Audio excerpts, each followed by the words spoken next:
This is Sparta!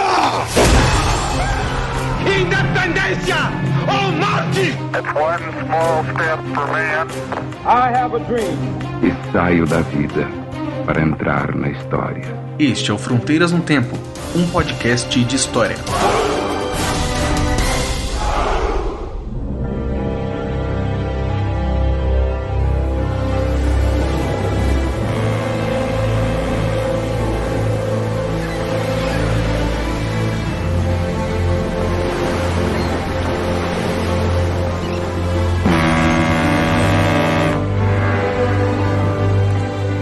Olá, aqui quem fala é o CA. Oi, aqui quem fala é o Marcelo Beraba. E você está ouvindo Fronteiras no Tempo, um podcast de história. Como vai, Beraba? Eu vou bem, CA, e você? Estou bem também, bem cansado. Brincadeira. Bem alegre, bem animado. Final de ano chegando, ensino remoto, assim, uma coisa maravilhosa.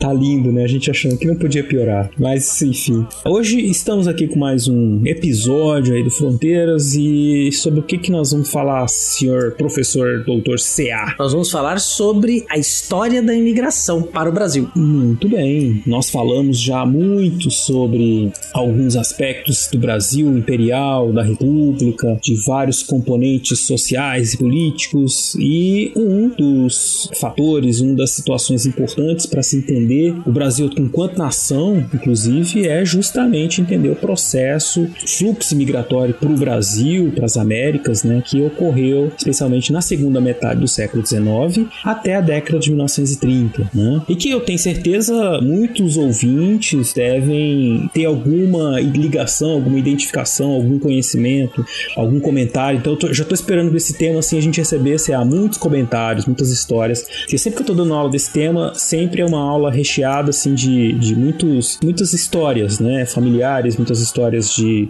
pessoais e histórias que ouviram, enfim, é sempre bastante história interessante. Dos nonos, das nonas. Isso.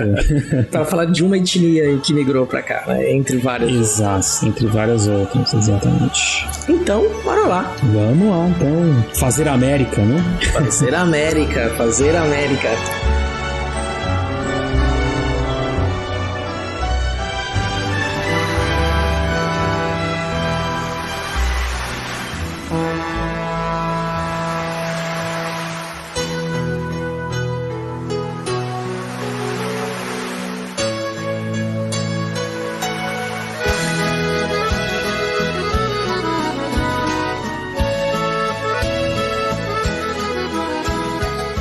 Beraba, uma coisa que muita gente confunde e não tem muito claro, né? A diferença entre imigração com I, emigração e migração. Então acho que seria bacana se nós começássemos o episódio definindo conceitos básicos. Isso é importante pra gente, porque a gente vai falar aqui de imigração, imigrantes, né? E eu acho que a gente precisa saber de quem que nós estamos falando, né? Migração é a migração, né? O movimento todo, de indas e vindas, né? De grupos, de indivíduos, né? E aí, dentro da migração, você tem o movimento de entrada e de saída, que é a imigração, a entrada, né? Então, os imigrantes são aqueles que estão entrando, e a emigração, que é a saída, quando você sai de um país, de uma região, né? E vai morar em outro. Então, basicamente, isso está dentro desses processos, por isso que a gente fala os processos migratórios, né? Que são as movimentações de populações, de indivíduos pelo planeta. Exatamente, é como as andorinhas africanas. Exato. Carregando cocos.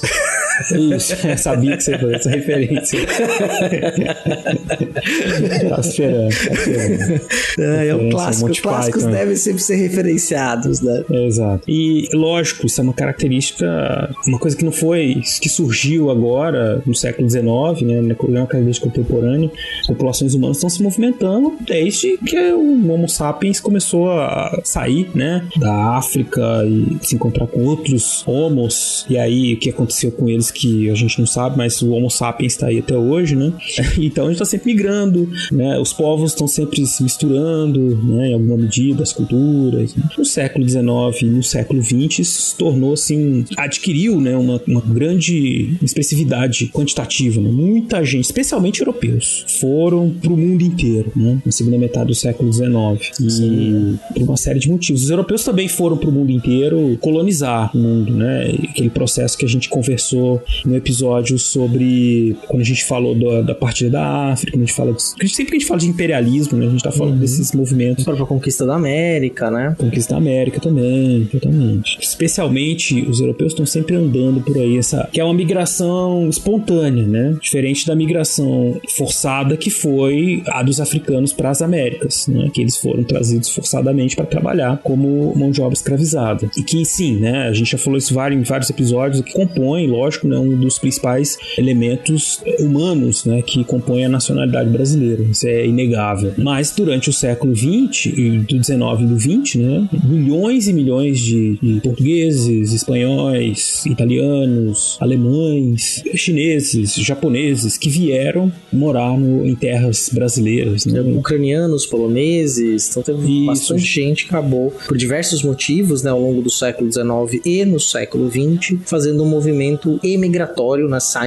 virando emigrantes dos seus países de origem e imigrantes no Brasil. Então, no Brasil e nas Américas, a gente vai focar mais no Brasil especialmente, né, nesse momento, mas esse foi um processo que foi importante. Acho que é interessante dar alguns contextos, né, Beraba? Sim, por exemplo, o ouvinte deve estar se perguntando, vamos pensar, o que estava acontecendo no mundo no século XIX, no século XX, que levou a essa grande movimentação. Bom, no caso brasileiro, eu acho que nós precisamos fazer uma distinção, assim. Existe uma imigração, um tipo de imigração, de políticas de imigração que vem antes de 1850 e depois de 1850, tá? E no Brasil a imigração está ligada diretamente com questões relacionadas à mão de obra, né? A substituição do trabalho escravo pelo trabalho livre, né? Não só isso. Mas antes até disso, né? Antes de acabar o tráfico de escravos, tráfico de africanos, né, para serem escravizados, já havia um debate muito grande na sociedade brasileira, até na época da vinda da família real portuguesa, em que o Brasil já era pressionado para terminar o tráfico, né, e já se pensava em políticas, em formas de promover essa imigração, porque isso é interessante. É uma imigração que é espontânea, as pessoas não são obrigadas a vir, mas o Brasil, durante o século XIX, esteve discutindo e implementando políticas públicas de atração desses imigrantes para o território nacional. Inclusive, né, nos anos 40, tinha um lema que era: o Brasil não é longe daqui. Inclusive, é um livro de uma historiadora chamada Flora Susequinde, é um título do texto. Esse livro já tem para mais de 20 anos, é um livro sensacional, que era um slogan germânico, né? Vamos falar germânico porque não havia Alemanha ainda, do Sacro Império Romano Germânico, para incentivar as pessoas a virem ao Brasil, emigrarem para o Brasil. Só que poucos anos depois, o lema mudou, passou a ser: o Brasil é longe daqui. Outros fatores também que contribuem é justamente, pensando nos alemães, essa questão do sentimento nacional, né, que vai surgir só lá pro final do século XIX. Entre os principais imigrantes que vieram assim primeiro, né, os alemães estavam ali junto com os portugueses, tinha um contingente grande de alemães que vieram para cá, né, na primeira metade do século XIX, principalmente porque eram alemães, não, vamos dizer alemães germânicos, né, pessoas que não tinham uma ligação com a terra, né, lá no caso assim, tinha uma questão cultural e tudo, né, apesar de ser também muito fragmentado, mas como muitos eram pobres, não possuíam terras, né, vir para a América era uma possibilidade de você conquistar terra e liberdade, que era um negócio muito importante. Uma influência da Revolução Francesa muito presente em algumas regiões do que seria depois a Alemanha, fazia com que eles tivessem esse anseio, né, conquistar terras para ter liberdade, e vir para a América era uma possibilidade disso acontecer. Exato, Beraba. E tem uma coisa que é importante, a gente está falando no século XIX de uma equiparação tecnológica com a Inglaterra, ou seja, você passa a ter a implementação de indústrias pela Europa. Então, norte da Itália, na França já um pouquinho antes, mas norte da Itália, nos estados germânicos, e essa mudança da lógica do trabalho, a gente falou isso lá nos primeiros episódios do Fronteiras, episódios 6 e 7, se eu não me engano, é isso mesmo, sobre a Revolução Industrial e mundo do trabalho, leva a uma transformação das relações sociais em torno do trabalho. E muitas dessas pessoas não querem ou não têm espaço no trabalho fabril. Então elas querem manter um estilo de vida rural, e a imigração, ou nem queria manter, talvez não tinha opção também, ou por gosto ou por falta de gosto, são obrigadas então a migrar, né? A sair de sua terra buscando novas terras, novas oportunidades. Então eles vêm pra cá pra trabalhar na terra, porque esse processo da Revolução Industrial tira as pessoas do campo, expulsa as pessoas do campo. Então isso também é uma pressão que vai acontecer. Na Itália, você tem uma concentração industrial na região do norte. Era uma região ali dos estados italianos, que vai se unificar só no final do século XIX, mas era uma região ali da que a gente já chama de estados italianos, né, que não existia ainda a Itália, e começa ali na região dos Sforza, Milão, né, que Milão é uma grande cidade, uma grande metrópole até hoje, né? Na região norte da Itália, você passa a ter um processo de industrialização.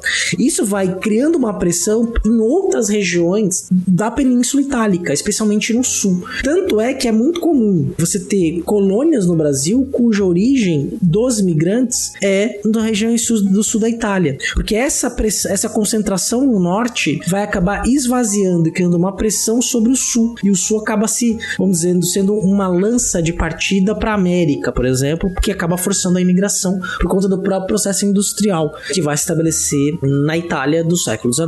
Muito bem, esse contexto da industrialização, das transformações, vai fazer inclusive com que haja essas diferenças, né? À medida que esses países vão se tornando nações, para a Itália, a Alemanha, né, esses processos vão se acelerando, a migração, os processos migratórios também vão aumentando, tanto que o número de italianos que vem, número expressivo, o número maior de italianos começa a vir para o Brasil no final do século XIX, né, quando esse processo está tomando mais um formato, todo esse processo que o C.A. falou está ficando mais substancial, né, maior, importante, expressivo, que acabou levando os italianos para o mundo todo, né, para a América toda, né, Brasil e Estados Unidos, Estados Unidos da América e Argentina foram os que receberam o maior contingente assim, de italianos entre 1890 e dá para dizer assim, até a década de 1930 mais ou menos, eles estavam nesse processo ainda, né. Só uma curiosidade, a gente até mencionou isso nos episódios das Grandes Navegações, a exaltação do Colombo, né, virando como um herói, vem do Columbus Day, criado pelas comunidades italianas nos Estados Unidos, e aí acaba se tornando uma ideia de um herói, popularizando o herói, igual o Cabral, né, o Cabral só vira o Cabral, né, Pedro Álvares Cabral só se torna um herói relevante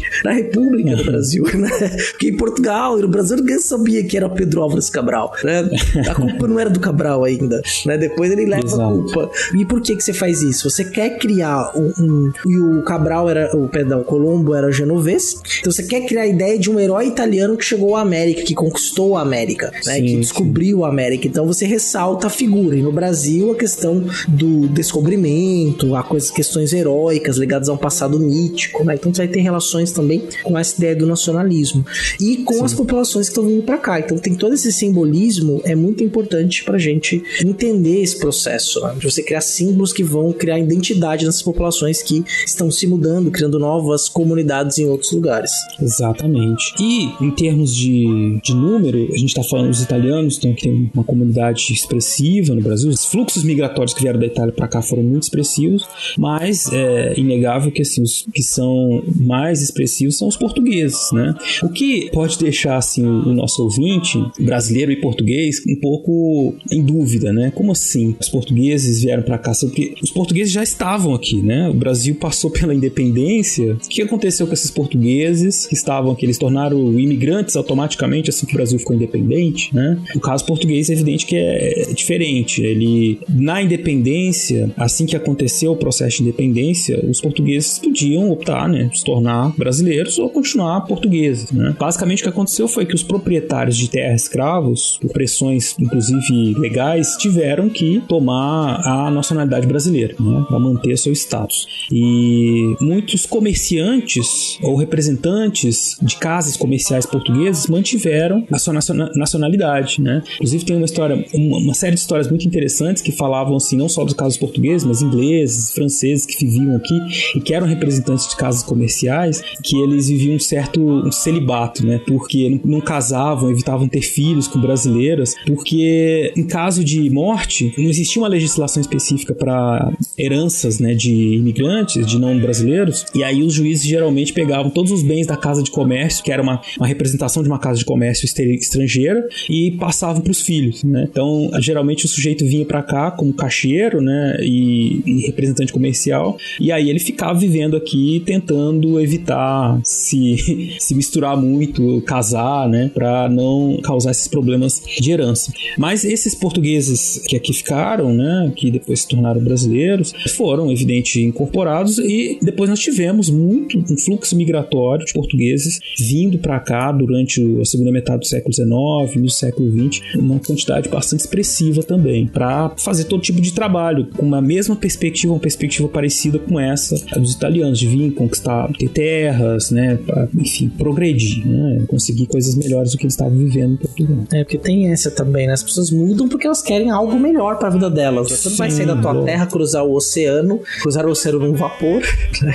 Ou num barco à vela ainda, né? Para você poder ir para uma terra que você não conhece, não tem muita referência, talvez só algumas histórias que você ouviu falar, né? E a questão dos portugueses é bem interessante, que no período pós-independência, você tem muitos jornais, né? No período de consolidação da independência do Brasil, tem muitos jornais que são publicados em várias regiões do Brasil, especialmente na antiga região do Grão-Pará, né? Que era diferente do estado do Brasil, que eram jornais que claramente vinham para defender os interesses dos portugueses, dos comerciantes portugueses que viviam no Maranhão, por exemplo, ou no Pará. Não, nessas regiões, no Pará e no Grão-Pará, né, que é o Pará-Maranhão, os portugueses eram donos da maior parte dos comércios, né, que inclusive geravam uma lusofobia, né, muito grande, assim, e um preconceito, e muito se falava muito mal, né, eles eram, enfim, mal vistos, assim, pelos... Tínhamos até o Partido Português. Vamos então se fazer um episódio sobre o primeiro reinado para falar do Partido Português. Não me arrisco com o meu sotaque português de Portugal. Os nossos ouvintes portugueses, né, um carinho muito grande por Portugal, de verdade, assim, é um país sensacional. Claro, não, é evidente, né? Mas é uma história à parte, essa lusofobia do século XIX, porque virou uma coisa assim, quase assim, uma loucura, assim, muita gente, principalmente depois que o Dom Pedro I foi embora, né, virou aquela coisa assim, olha, não queremos portugueses, né?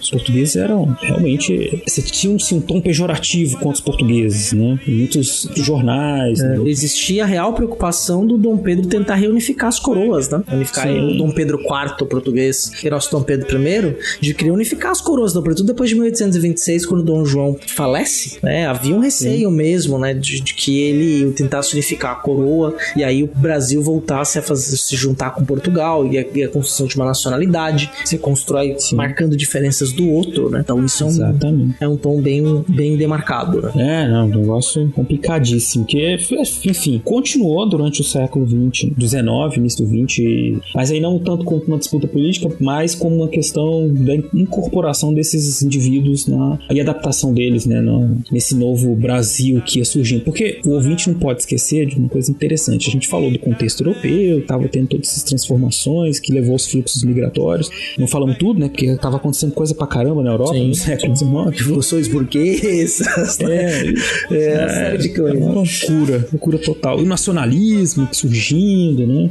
Então o negócio tava fervendo lá. Mas tem um contexto brasileiro, né? Que é esse de que o Brasil se tornou independente e nós tínhamos um Estado imperial, né? Parlamentarista, mas não existia uma nação brasileira. Que é ser brasileiro? Qual que é a diferença dos brasileiros e dos portugueses? Tudo isso estava sendo construído de cima para baixo pelo Estado. O governo, os burocratas do Estado imperial, eles tinham assim um desejo real de que as ações deles fossem no sentido de construir a nação brasileira. Por isso, as políticas de imigração, definir quem que vai vir pro Brasil, quais são os povos, qual que é a cara dessas pessoas, é para eles visto como um projeto de civilização, né? Então eles não podiam trazer qualquer um, eles queriam trazer quem o Brasil incentivasse a vir para cá seria o Brasil do futuro, né? Então eles estavam já planejando isso, o que seria esse país, estavam construindo isso com base nessas políticas de imigração. E aí a gente entra nas explicações, né, assim, do porquê essas políticas de imigração se tornaram tão expressivas. Pois não se ilude quem pensar que há de ser grande o nosso pago.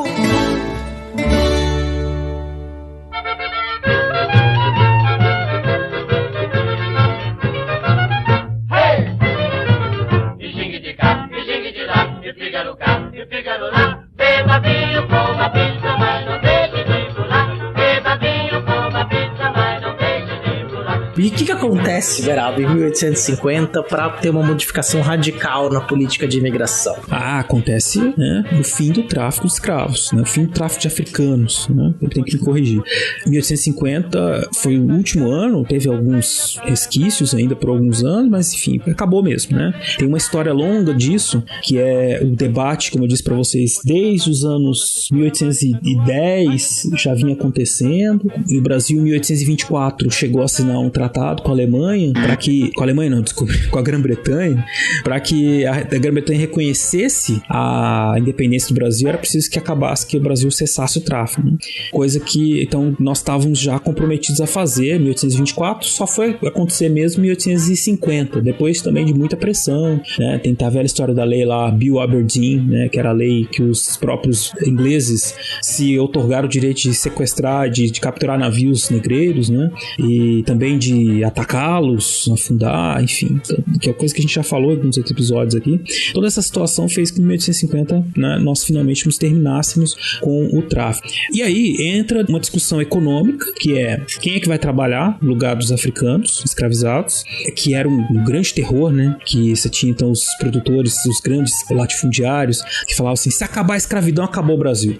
Era assim, era um drama, né? E realmente o sistema escravista era um dos pilares da economia nacional, né? Mas eles achavam que seria assim, a desorganização total da produção e que o Brasil ia acabar, né? Que o Brasil ia virar Cuba, essas coisas. Não, tô brincando, não usavam essa expressão, mas era um alarde igual, né? Nossa, se mudar isso vai acabar tudo. Sim, os países vai se desmoronar. Exatamente. Até antes disso, na Inconfidência Mineira, né? Que foi transformado depois num símbolo nacional. Alguém sugeriu a possibilidade do fim do escravismo, né? Falou, quem vai trabalhar na terra? Eu não vou. Né? Então, sim.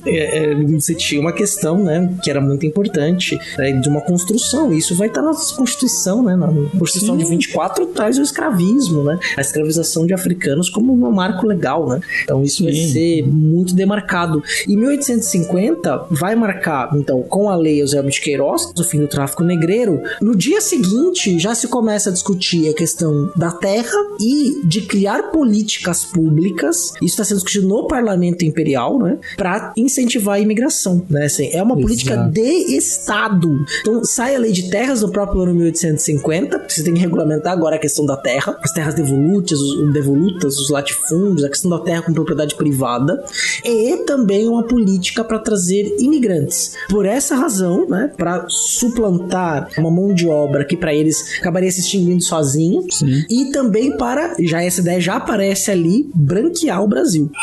Sim, isso é importante, que eu tava falando que eu tinha duas questões, falei só uma, que era econômica, e tinha essa outra questão, da formação da nação, com política, né, vamos chamar de política. Branquear, né, você tinha já, quando eu tava tendo esses debates já sobre o fim do tráfico, muita gente que defendia o fim do tráfico, você lê os discursos da Câmara, dos deputados, não era assim por achar que o sistema escravista era muito ruim, ou por isso, por aquilo, não era por humanidade, ou por empatia com os escravizados, era porque essas pessoas muitas vezes defendiam, basicamente elas defendiam que a vinda de africanos pro Brasil era uma coisa ruim, porque ela já tinha corrompido muito dos nossos comportamentos, já tinha deixado a sociedade brasileira viciada, ruim, preguiçosa, tudo que era de ruim era por culpa dos africanos, e quanto mais africanos continuassem vindo, pior ia ficando a sociedade. Então, aquela perspectiva que eu falei assim, de construir uma nação, eles pensavam uma nação que fosse diferente dos africanos, que fosse diferente dos indígenas, que até tivesse eles participando, mas como subalternos, mas que fosse uma nação moderna, uma nação branca, né?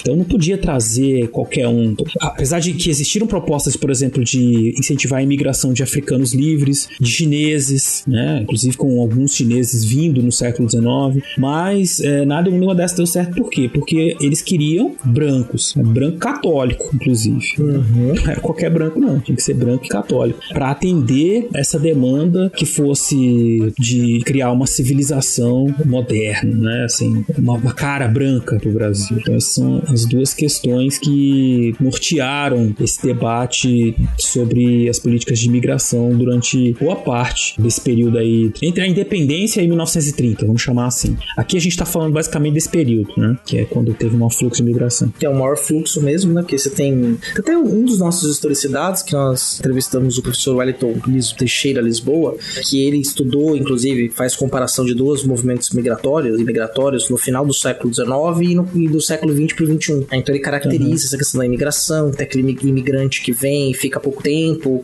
que vem para se estabelecer, alugar uma casa para ou ficar num lugar para trabalhar, ele é considerado um imigrante, mesmo que seja só transitório. Então ele caracteriza muito bem, vai ter link no post, né, para quem quiser depois ouvir, é lá da primeira temporada do Historicidade. Bem interessante essa conversa. Então se discute muito isso. O último episódio do Historicidade sobre a questão das ofensas verbais também lida com a questão da imigração, né? Dos alemães. Dos alemães.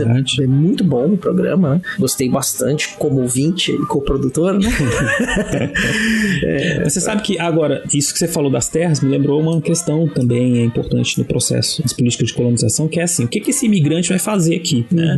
Então, definimos nós queremos branco católico, né? Tinha um problema sério, eu ouvi já pessoas, por que não protestante, né? Tinha gente que defendia isso, porque o Brasil tinha a religião oficial que era catolicismo, e aí, inclusive no Código Criminal de 1831 era proibido professar qualquer outra religião, né? Tinha uma pena, era um crime praticar qualquer outra religião. Então era um problema sério, como é que essas pessoas iam se adaptar aqui? E aí o problema não é só da prática religiosa, mas também da questão legal, né? Porque a maioria dos documentos, dos registros, eram feitos na igreja. Talvez nossos ouvintes não saibam disso, mas registro de nascimento, tudo passava pela igreja católica. Nascimento, a morte, o batizado, o casamento, tudo, né? Os protestantes, ao vir pra cá, eles teriam dificuldade de ter registros civis, por exemplo, registros, né, dos seus documentos pessoais, né? Fora que era proibido. Só uma curiosidade, né? Essa questão era tão imbricada desde o período colonial, vamos dizer assim, da América Portuguesa, que o registro de nascimento obrigatório só vai acontecer em 1917. Sim, porque até então você não tinha conseguido estruturar uma república, um sistema público, um sistema de cartórios, que no Brasil o cartório ele é público, mas ele não é do Estado, não é do pertence Estado, a um ente privado. Só em 1917. A Constituição é 1891 e essa questão do registro civil dos indivíduos é só em 1917. Aí tem uma série de regulamentação do sobrenome, né? No século XIX, às vezes é difícil você descobrir quem era irmão de quem, porque os sobrenomes às vezes eram radicalmente diferentes. Então você fica assim... Era uma loucura. É bem complicado, assim. E aí no século XX vai regulamentar isso, justamente por conta dessa questão, dessa imbricação entre igreja e Estado. A ruptura da igreja e Estado leva a uma crise política, vai dar canudos, por exemplo, contestado, né? Então você tem uma série de elementos aí que vão marcar essa profundidade da relação entre a Igreja Católica e o Estado Nacional, especialmente do século XIX. Foram mais de 300 anos, né, de uma ligação umbilical, né, entre o Estado e a Igreja, com idas e vindas, né? Que depois do século XVIII diminuiu um pouco, né, no Império Português esse poder da Igreja dentro do Estado, mas enfim, ela continuou sendo muito importante, ligada, né, diretamente ao Estado. Tem até outra história também que o Dom Pedro II, na década de 1850, tentou fazer algumas reformas, tentou passar para fazer com que nas regiões que houvesse colonos se criasse um cartório civis, né? Lugares para fazer registro civil de quem não fosse católico, né? Mas isso gerou um problema sério com padres, com párocos que eram responsáveis por esses registros, porque eles tiravam uma renda desses registros também, né? Então eles não aceitaram e tinha resistências também entre a elite, e aí acabou que não deu certo isso, como disse o CA, só na República que isso tomou forma, né? Mas aí, então, eu dizia, tinha dois debates, né? Eles vão trabalhar para alguém ou eles vão colonizar, eles vão ter terras, né? Tinha um grupo que defendia que eles viessem como trabalhadores, principalmente os grandes produtores rurais que estavam aqui no Sudeste, né? Que eram produtores especialmente de café na segunda metade do século XIX. Esses queriam que eles viessem, aí a questão da lei de terras que o CA falou é importante, porque quando eles vêm, é preciso existir uma regulamentação mais clara de como funciona a posse, compra, venda de terra, justamente para interditar ou para controlar o acesso desses imigrantes à terra. E dos imigrantes de todo mundo, né? Porque a lei de terras acabou significando assim, um marco da consolidação do latifúndio, né? Porque muita gente, os pequenos produtores, os camponeses acabaram tendo muita dificuldade para acessar a propriedade legal da terra, foram expulsos, né? Perderam, às vezes, a sua convivência tradicional com a terra. Por essa comercialização com a terra, muita gente acabou se perdendo. Falou uma grilagem, Porra, daí que vem o nome, né? Grilagem. Terra cantada, né? Exato. Que é outra história também. Essa coisa da lei de terras é muito interessante pra estudar a história, assim, a história fundiária, né, do Brasil. Sim. A lei de terras é um divisor, né?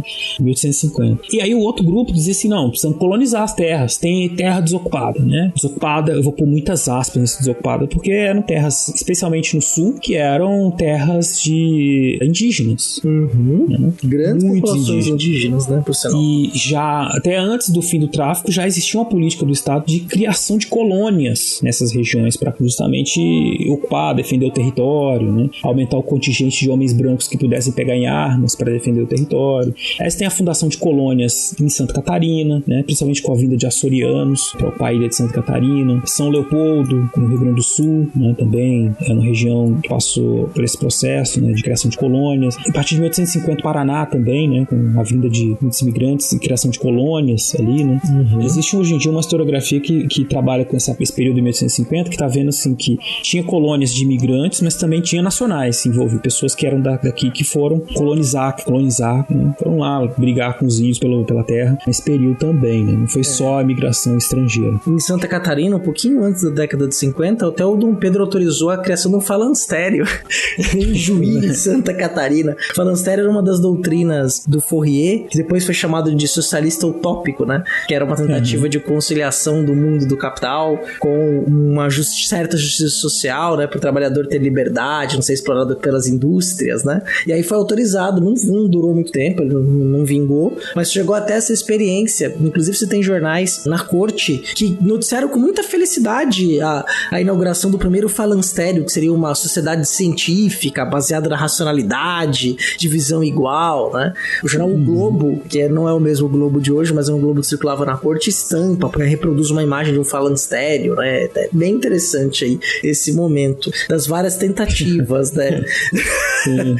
Eles estavam tentando fazer de tudo para esse pessoal, para eles ficarem, se estabelecerem ali na Terra, né? Que não era um negócio muito simples, né? Sim. Ter que desbravar tudo aquilo ali, enfim. E realmente eles enfrentaram toda a resistência dos indígenas, que ainda estão por lá, né? Muitos sobreviveram até hoje. E são culturas muito presentes, apesar de ligeiramente apagadas, ou muito apagadas por uma historiografia tradicional, né? Que vê o Sul muito como aquela coisa, a terra dos colonos, e geralmente os negros e os indígenas ficam como secundários, uma nota de rodapé, né? E é interessante porque esse debate, ele é de longa data. O Fernando Henrique Cardoso, lá nos anos 60, escreveu Cor e Mobilidade Social no Rio Grande do Sul, que ele já começa, inclusive, a discutir com a historiografia gaúcha para justamente desmistificar essa ideia, né? Só que aí tem toda uma questão de crise, que o escravo é meio coisificado, né? É tratado de uma forma tipo ideal, né? Uma sociologia... Eles são sociólogos, né? Mas foi um trabalho extremamente importante para ajudar a desconstruir essa visão de que o Sul era simplesmente a terra dos homens, dos imigrantes, do gaúcho, né? Que era um homem branco, que não tinha participação dos negros escravizados, né? E das populações indígenas também. Embora os indígenas nesse livro apareçam muito pouco, né? É mais a questão do negro escravizado mesmo. Sim.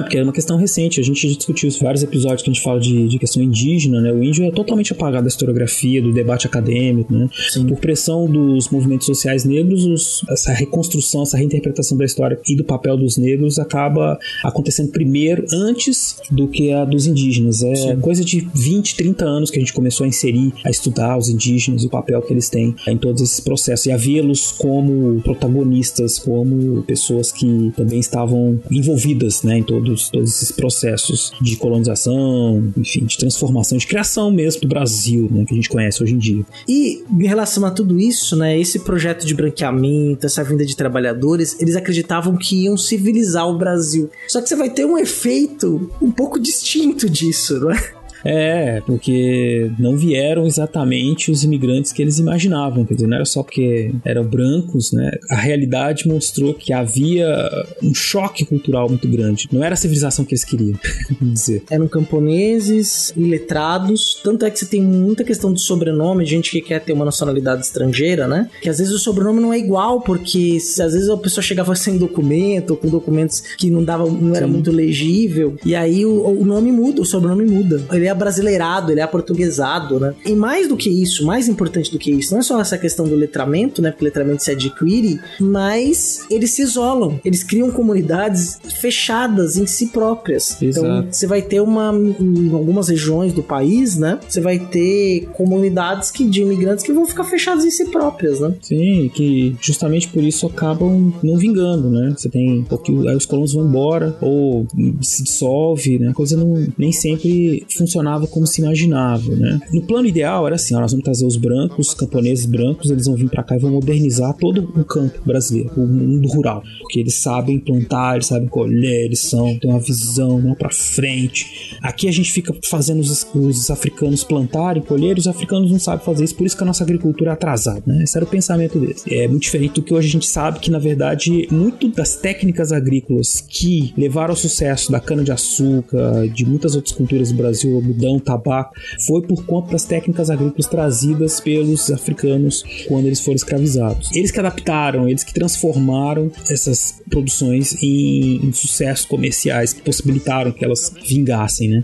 Mas enfim, na cabeça da elite era isso, vamos trazer, que eles vão modernizar. E chegou que não modernizaram nada, eles também, no começo vieram alguns camponeses, mas esses eram camponeses pobres e que passaram por processo de adaptação para poder produzir, se isolaram, então não houve aquela modernização. Tinha até um deputado que dizia assim, que era contra as colônias, por quê? Porque elas ficavam isoladas, e ele dizia assim, que o homem é como um diamante, ele só fica brilhante quando ele se encosta, ele roça em outro, né? Então, se deixa eles isolados lá, não tem progresso nenhum, não adianta nada. A gente precisa... Ele defendia então que os imigrantes viessem para cá para trabalhar na lavoura para os fazendeiros que já estavam estabelecidos, né? Que aí sim poderia haver um progresso. E depois, na segunda metade do século XIX, começaram a vir muitos proletários pobres, né? E muitos foram se ocupar do comércio, trabalharam um tempo na fazenda, depois foram para a cidade, né? Uhum. Não causou o efeito que se imaginava. Deu muito certo, não, entre aspas, enfim, teve uma relevância maior nas regiões, nos estados, as províncias do sul, né? Justamente porque eram províncias que ainda estavam passando por um processo de interiorização, né? Elas ainda eram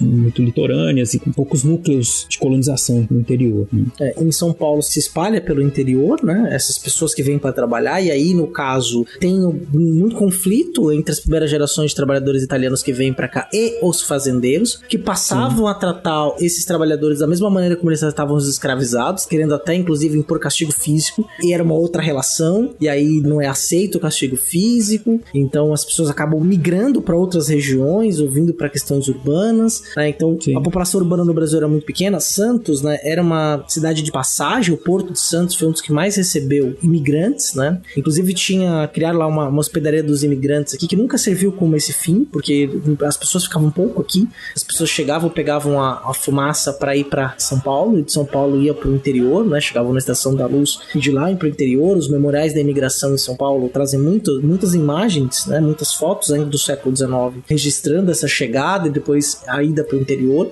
Ficam em Santos, por exemplo, muitos portugueses, que aí marca até inclusive um sotaque de Santos, que é um sotaque com S sibilado, não tão marcado como os dos cariocas. Os cariocas falam o S mais acentuado, como os portugueses. Se você perceber, os portugueses falam com esse S mais longo. Em Santos tem um pouco disso, menos, né? Porque você vai ter outras tradições culturais, né? Outras presenças, né? Mas também tem essa marca. No Rio de Janeiro, são cidades muito portuguesas, né? Que ficaram muito portuguesas por causa da imigração, que eles já não eram mais, faziam parte do mesmo período, né? Vamos colocar do mesmo território, embora separados pelo oceano, mas que pertenciam a países diferentes. Nesse processo de imigração, chega nesse processo da portuguesa já adaptado à língua, vão abrir seus comércios, aí a padaria vai ser um dos comércios muito marcados das colônias portuguesas, né? dos comerciantes portugueses, além de outros, secos e molhados, armazéns. Embora, olha que interessante, só um detalhe, né? Você tem a produção no campo do café, mas a comercialização do café feita para exportar, ela era dominada pelos ingleses. A bolsa do café, os grandes comerciantes, os grandes corretores da negociação do café eram os ingleses. Os armazéns pertenciam a ingleses. Boa parte do capital do café também não ficava muito por aqui, não. Ele remetia para a matriz, que era a Inglaterra, né? Olha só, são os roubados.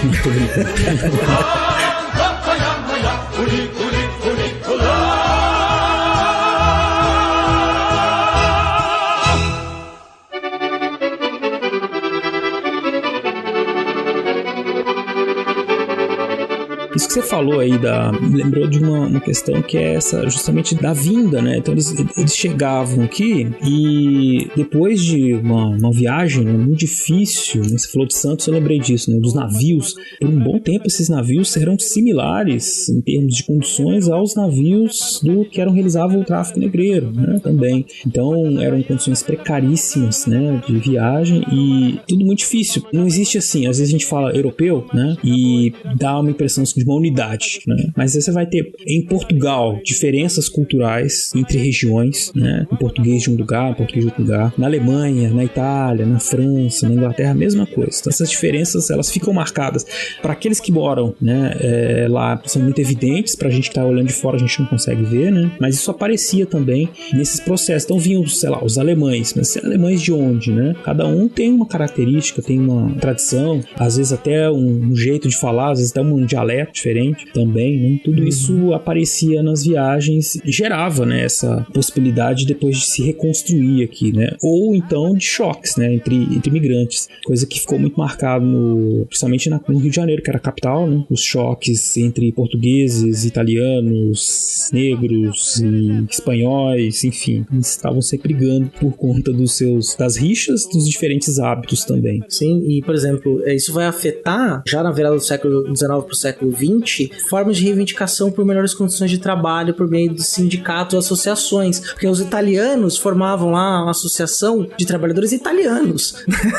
E aí exatamente. E aí você tem uma questão que é bem interessante, né, que você vai ter essa disputa entre grupos pelo direito de estar presidindo sindicatos. Isso gerava vários conflitos também nos espaços urbanos, né? Sindicatos antes que eram comandados por negros, que já estavam trabalhando aqui há mais tempo, quando percebia-se, era tomado com uma comunidade específica, ou espanhóis, ou italianos, ou portugueses, né, e excluía os negros da representação e da possibilidade de reivindicação de direitos, né? Então isso vai gerar uma série de conflitos internos dessa questão da imigração, né? Porque vem com uma cultura muito marcada, raízes culturais, às vezes até certas rivalidades que vão ser criadas aqui. Certas não, vão ser criadas muitas rivalidades aqui. Agora, outra coisa que você falou que também acho que é importante falar é isso, dos maus tratos, né, que esses imigrantes sofriam, só com uma diferença muito grande. Por exemplo, o que acontecia com os africanos que eram escravizados. Por quê?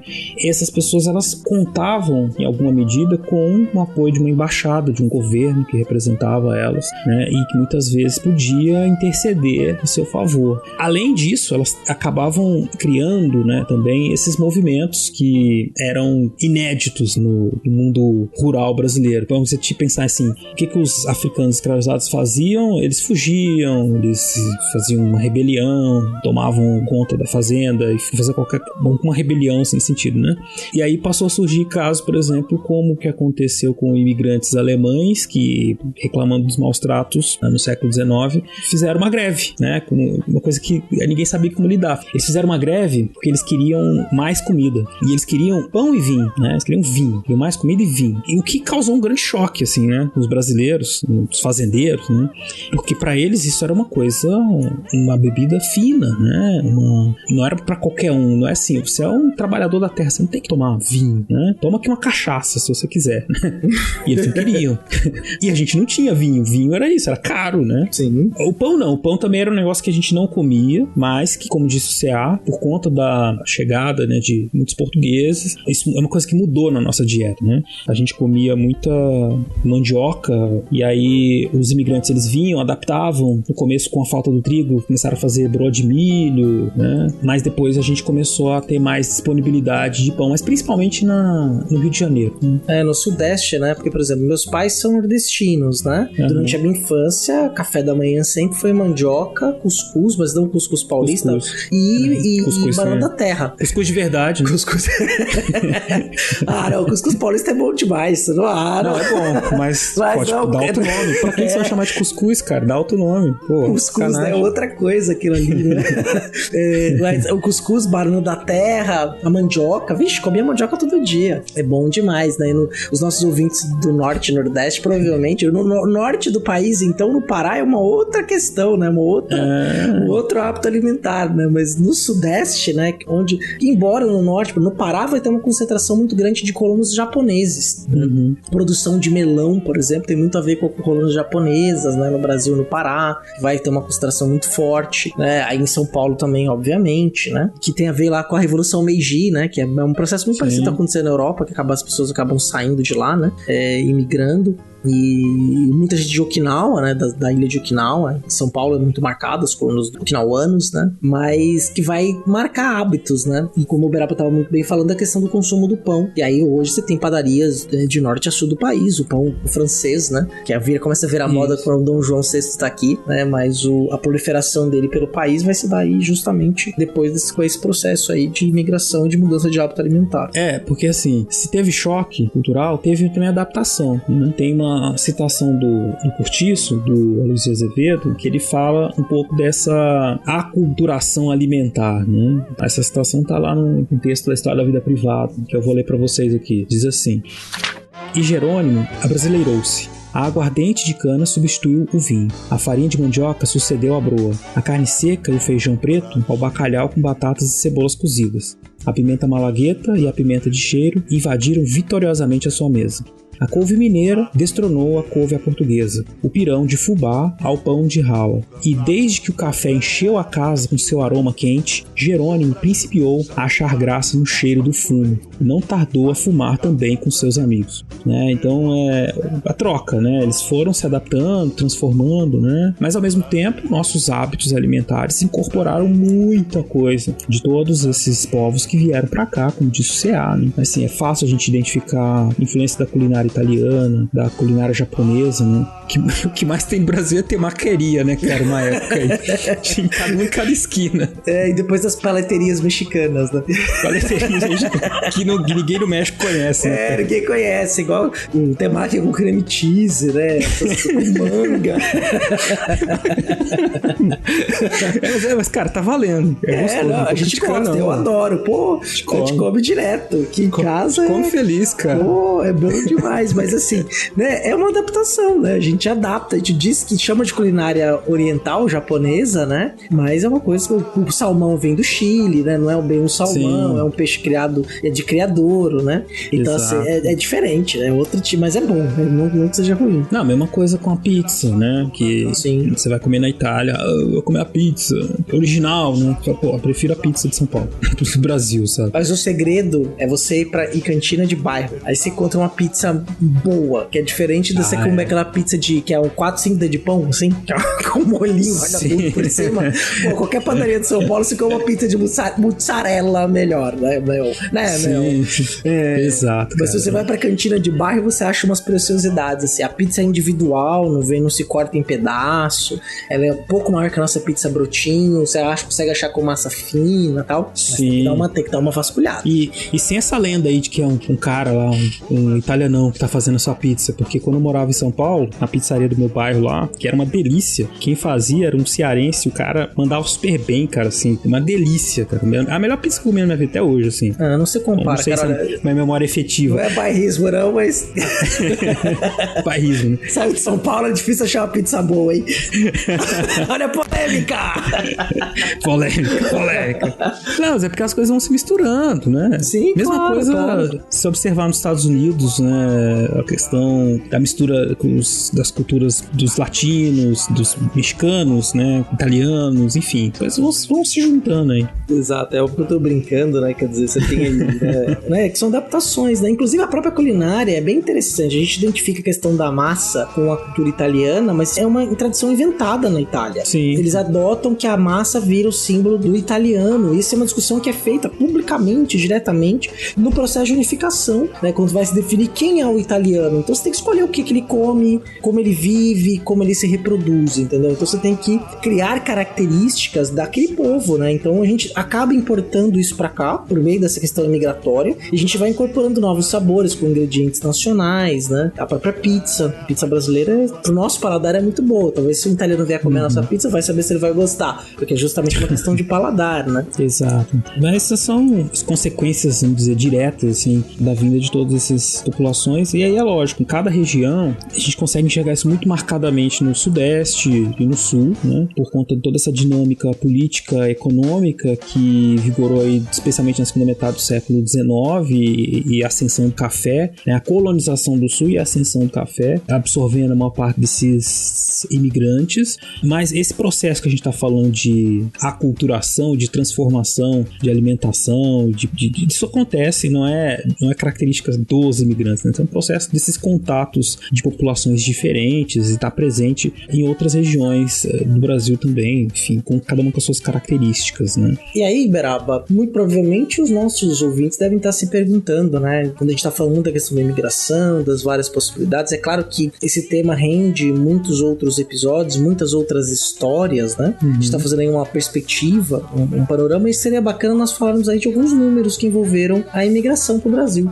Como eu disse, né? A gente tem difícil antes de 1850, na verdade a gente tem em 1872 o primeiro censo da população brasileira, que estimou aí mais ou menos 3,8% da população dos 10 milhões de brasileiros sendo de imigrantes, né? Isso vai variar, é evidente, de região para região. Tem regiões como o Rio de Janeiro, né, que cerca de 31% da população é estrangeira, né, que era a capital, enquanto Pernambuco e Bahia isso vai ficar em torno de 1,5%, 2% da população. Mas o que nós temos aqui no total de estrangeiros vindos para o Brasil, nós temos uma estimativa de mais ou menos 120 mil imigrantes entre 1851 e 1860 e mais 95 mil entre 1861 e 1870, né? A partir de 1880 isso vai se intensificando, né? E entre 1872 e 1889 quase 700 mil imigrantes vieram para o Brasil. A maioria deles, 70%, entre 1880 e 1889, né?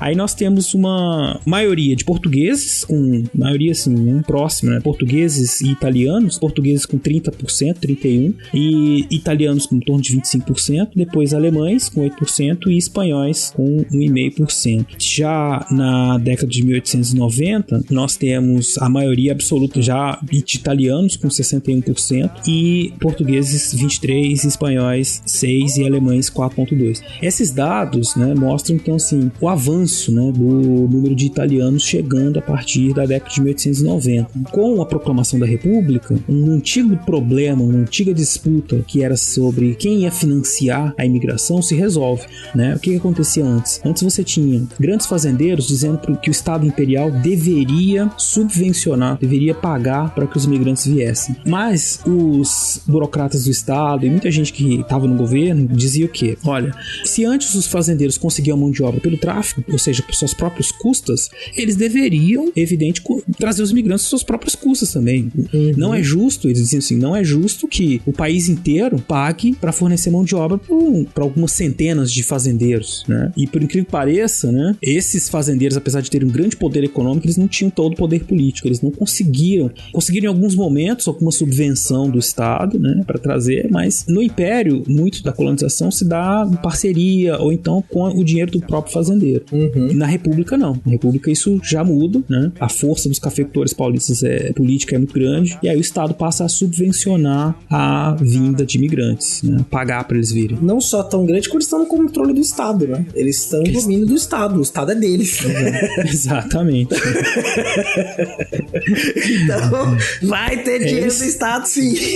Vai ter, vamos pagar. Eles fazem o que querem, né? Quem quer ouvir o... Quer dizer, faz o que querem, mas eles brigam também entre eles. Sim. As elites, a gente pensa assim, elite agrária, é tudo igual. Não, né? Você tem gente, a elite agrária que tá no Sudeste, que tá no Nordeste, que tá no Sul, cada uma tem seus interesses, evidente. E aí eles vão estar disputando, né, politicamente, quem vai ficar com mais dinheiro. Mas a questão do café foi predominante, né? Especialmente até 1930, que é um problema que a gente falou até, que é uma das questões que levou, né, à ruptura do sistema em 1930 e a subida do Vargas ao poder, né? O fim da República Velha. E aí, lógico, né, tem muito mais números, muito mais características, né, de imigração, como disse o dos japoneses que vieram no começo do século XX. Você tem até esse número, né, dos fluxos migratórios que chegam, né, a 5 milhões, né, de pessoas, né, entre 1850 e 1950, né? Exato. Então, a gente pode calculando por cima, assim, você tem em torno de africanos que vieram com migração forçada, né, vieram ser escravizados, em torno de 5 milhões,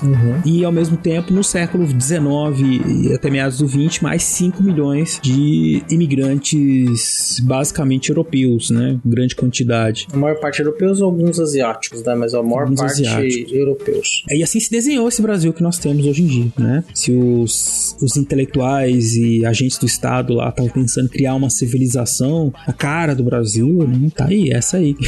É o Brasil hoje, né? E trouxeram milhões de pessoas e é interessante que a ideia era embranquecer, né? Nação moderna, branca e tal. Isso não aconteceu, tá bem, que enfim é uma política nefasta, mas eles, sim, né? Conseguiram modernizar alguns setores, né? Existia até gente que dizia assim, não, a gente não deve trazer imigrante não, porque o imigrante é preguiçoso, o imigrante tem muita autonomia, não vale. Então você tinha gente defendendo assim que devia usar os trabalhadores brasileiros só, porque eles eram mais adaptados, mais mansos, né?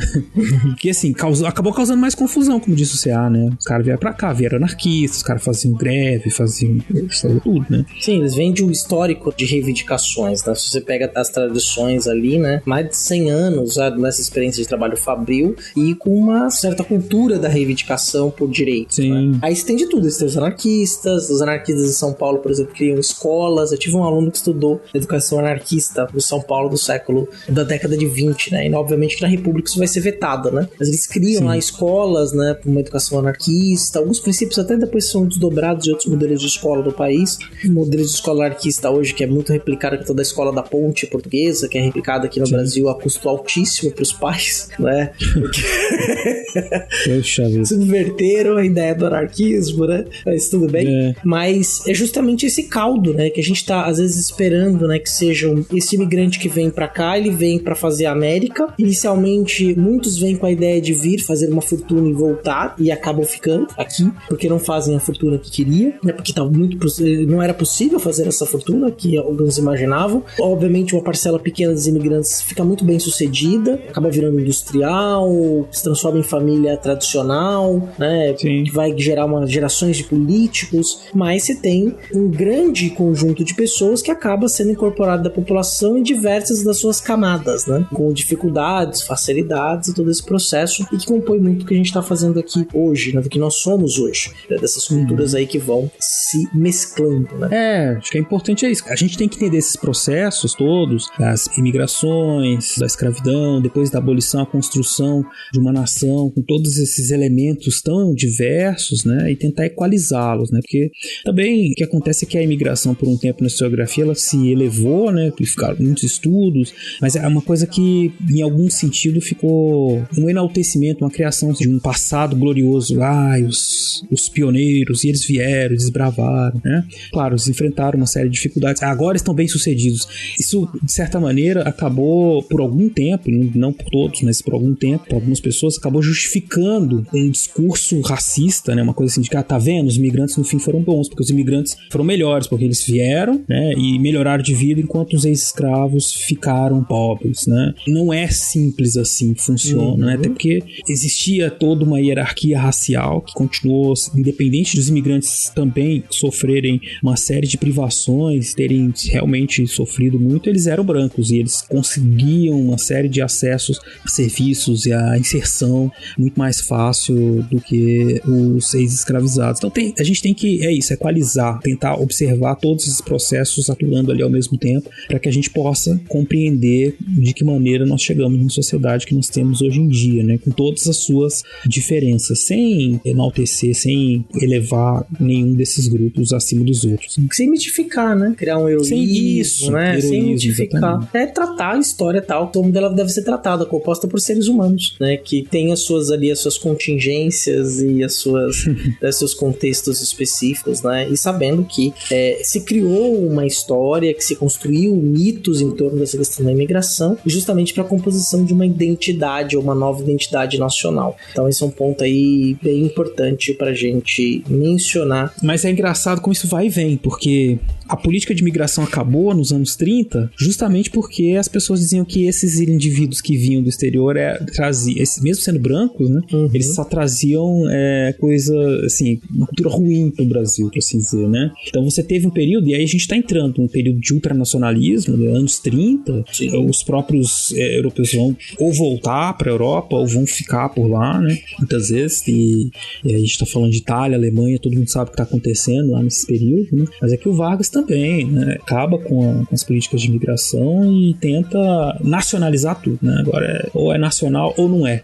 Proíbe língua, né? Proíbe falar de língua, ensino da língua alemã e italiana em escolas, por exemplo, né? Os times de futebol mudam de nome por causa disso, né? Então você tem toda uma trajetória e aí o trabalho é internalizado no Brasil, né? O trabalhador passa a ser o trabalhador. Nós falamos recentemente no terceiro episódio da nossa trilogia de 5, né?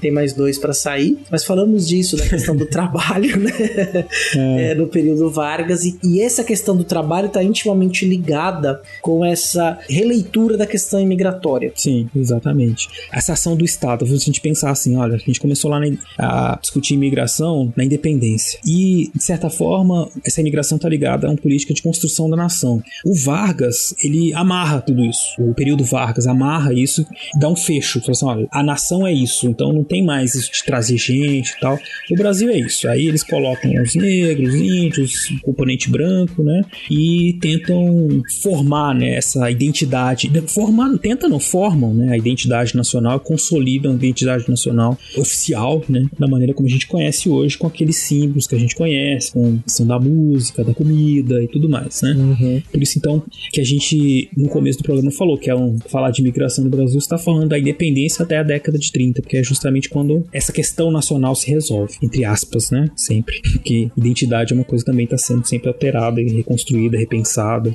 as tradições todas também estão sendo sempre repensadas. Exatamente. E Beraba, eu tenho uma pergunta para te fazer. Pois não. Você tá satisfeito? Nossa senhora, hoje você me deixou muito satisfeito. Eu também fiquei muito satisfeito com essa sempre divertida conversa que a gente tem, né? É sempre um prazer conversar com você e falar sobre história, né? É sempre um prazer duplo. Prazer duplo, é verdade, cara. Foi muito bom. Eu acho que deixem aberto as questões aí pros ouvintes, mandarem pra gente. Como eu disse, é um tema que sempre desperta uma proximidade, né? Todos nós temos alguma ligação, né, com uma parte dessa história da imigração pro Brasil, porque afinal de contas, né, a gente vê pelos números o contingente de pessoas que veio foi muito grande. Então é sempre interessante conhecer e pensar, né, sobre essas histórias e a sua influência no nosso dia a dia, no nosso contexto atual. Inclusive, se você tiver uma história dessas para contar, você pode nos mandar um e-mail no fronteirasnotempo@gmail.com, fazer um comentário no post do episódio, tanto no Deviante quanto no fronteirasnotempo.com, ou nos apoiar também, se você gosta, quer ver o projeto crescer, a questão continuar, indo mais adiante, você pode nos apoiar também no Padrim, que é padrim.com.br/fronteiras no tempo. Tem outro lugar também, né, que nós temos assinatura, né, Beraba? Sim, você pode ir no PicPay Assinaturas, procurar pelo Fronteiras no Tempo e se encaixar em alguma das categorias de apoio que nós temos ali de R$1,50. Exatamente, né? Ajudar o nosso projeto aí, que não tem fins lucrativos, é para ele se manter, e quem sabe aí para 2021, novidades, né? Outras questões aí que a gente está, por enquanto, só planejando, quem sabe elas se concretizam. Exatamente. Vai se concretizar, com certeza. Vamos que vamos. Então é isso, Cea. Então muito é isso. Bom. Gostei muito também, Beraba. Foi muito divertido. Gostei bastante. Então, importante para o nosso ouvinte não desligar, porque tem a coluna do William Spengler, Recordar é Viver, sempre maravilhosa. Fique aí, ouça que você vai aprender bastante. O programa não termina quando acaba. Fiquem aí então com o Will, nosso amigão. Um abraço a todos, um abraço a você, Cea, e até a próxima, cara.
2020 marca os 305 anos de aniversário da morte do rei Luís XIV, o mais longo reinado de um monarca na França. Com 72 anos de trono, Luís eclipsou a rainha Vitória por uma década. Mas esse tricentenário também comemora um começo, o nascimento da alta costura como as pessoas conhecem hoje, com suas tendências sazonais, empresas, mídia e, acima de tudo, francesa. Quando Luís subiu ao trono em 1643, a capital da moda do mundo não era Paris, mas sim Madrid. A moda tende a seguir o poder e durante os últimos 2 séculos, mais ou menos, a Espanha tinha desfrutado sua idade de ouro, acumulando um vasto império global que alimentou uma economia doméstica em expansão. O estilo espanhol era estreito e rígido, tanto fisicamente e figurativamente, e a cor predominante era o preto. Não só o preto era considerado sóbrio e digno pela firme monarquia católica dos Habsburgo, mas a tintura preta de alta qualidade era extremamente cara e os espanhóis exibiam a sua riqueza usando tanto dele quanto possível. Eles anunciavam suas ambições imperiais assim, e a Espanha importava corantes de suas colônias no México. Enquanto os exploradores e os exércitos da Espanha conquistavam um novo mundo, sua moda conquistava o velho mundo, e o estilo espanhol foi aprovado nos tribunais em toda a Europa. Assim como os aristocratas franceses importaram suas modas da Espanha, eles compraram suas tapeçarias de Bruxelas e suas rendas e espelhos em Veneza. Eles não tinham muito escolha, pois a França simplesmente não estava produzindo bens de luxo de qualidade comparável. Isso até o reluzente Rei Sol Luís XIV entrar em cena com suas perucas e saltos altos. Luís XIV resolveu mudar isso e ao longo do seu reinado ele conseguiu de forma brilhante. Luxo era o novo ideal do rei. Os móveis, tecidos, roupas e indústrias de joias que ele estabeleceu não só asseguravam o emprego de seus súditos, mas fez da França a líder mundial em gosto e tecnologia. Seu astuto ministro das Finanças, Jean-Baptiste Colbert, disse a famosa frase de que a moda era para a França o que as minas do Peru foram para a Espanha. Em outras palavras, deu origem a um valioso mercado interno de luxo e de exportação extremamente lucrativa. Nada que pudesse ser fabricado na França foi autorizado à importação. Luís uma vez ordenou que seu próprio filho queimasse seu casaco porque foi feito de tecido estrangeiro. Um rigoroso código de vestimenta e etiqueta foi imposta na corte, assegurado um mercado estável para as roupas e joias de fabricação francesa. A maior sacada do Rei Sol foi ter criado o magnífico Palácio de Versalhes, que assombrou e causou inveja em todos os outros reinos. Nada como um palácio reluzente e gigantesco para tombar com a cara de todo mundo. O nome de Luís XIV continua a ser sinônimo com o antigo regime que a Revolução desmantelou. O absolutismo político, luxo incomparável, glória militar e esquemas artísticos e arquitetônicos grandiosos. Mas enquanto muitas de suas inovações e reformas não sobreviveram à selvageria da Revolução, a moda e a indústria têxtil fundada pelo rei ainda está forte, trazendo fama e fortuna para a França. Na altamente regulamentada e especializada indústria da alta costura, flores artificiais, bordados, brocados, botões e plissados continuam a ser feitos à mão, usando as mesmas habilidades tradicionais e técnicas transmitidas a partir do século XVII. De algum lugar no tempo para fronteiras, eu sou William Spengler.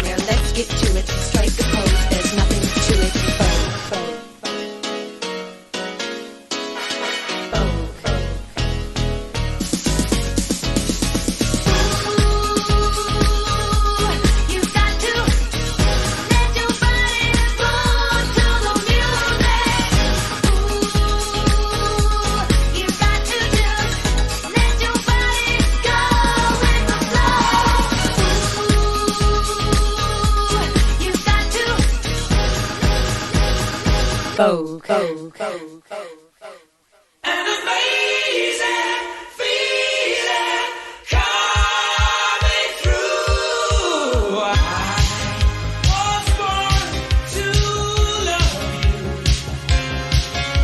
you with every single beat of my heart. E, obviamente, nós não podemos encerrar este programa sem agradecer as nossas madrinhas e padrinhos, pois sem vocês esse programa não seria possível de ser realizado mantendo a sua periodicidade. Alexandre Estrapação Guedes Viana, Alexandre de Souza Júnior, Aline Lima, Anderson Garcia, Anderson Paz, André Luiz Santos, André Pocinholo, Andréa Silva, Andressa Cardoso, Arthur Cornejo, Bruno Scamparim, Carlos Alberto Palmezani, Carlos Alberto Júnior, Carolina Leon, Ceará, Charles Calisto Souza, Cláudia Bovo, Iane Marculino, Eduardo Lopes, Elisnei Oliveira, Ettore Kitter, Felipe Rosa, Felipe Santana, Flávio Henrique Dias Saldanha, Iago Mardones, Yara Grise, Isaura Helena, João Carlos Ariede Filho, José Carlos dos Santos, Letícia Duarte Hartmann, Lucas Aquel, Luciano Beraba, Manuel Mácias, Marcos Sorrilha, Maiara Araújo dos Reis, Maera Sanches, Moisés Antiqueira, Paulo Henrique Dinúzio, Rafael Alves de Oliveira, Rafael Serafim, Rafael Saldanha, Rafael Zipão, Rafael Almeida, Rafael Bruno Silva Oliveira, Renata Sanches, Rodrigo Halp, Rodrigo Pereira, Rodrigo Pimentel, Rubens Lima, Senhor Pinto, Wagner Andrade, Willis Caquete, Willis Spengler e ao padrinho Anônimo.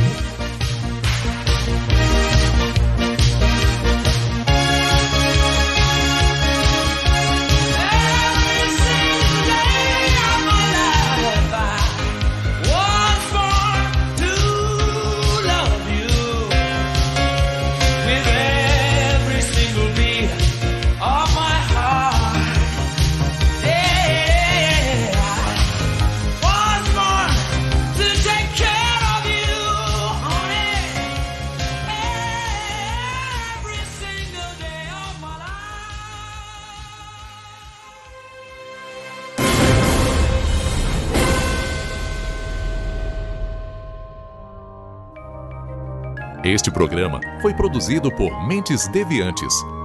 deviante.com.br. Esse programa foi editado